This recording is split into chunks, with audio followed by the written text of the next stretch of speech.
nakapag-start na po kami, nakapag-shoot na po kami ng siguro 4 frames po yun.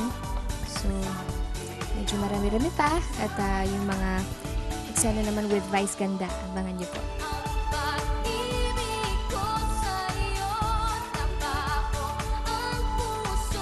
Okay naman siya, hindi pa rin siya tapos. Go lang ng go. Kesa nga. Bagong pamantayan namin ngayon ni Ani Sarah. Go lang ng go, kesa nga.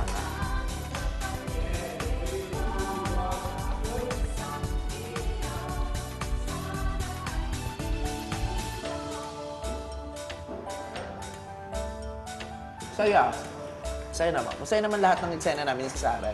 From the movie hanggang sa mga commercials, scary, happy. Nagkatrabaho na po kami sa isang pelikula sa Hating Kapatid.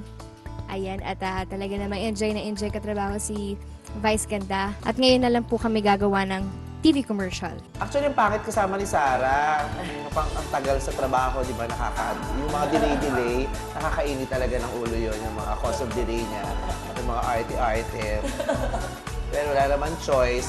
Go na lang ng go, kesa nga. Joke!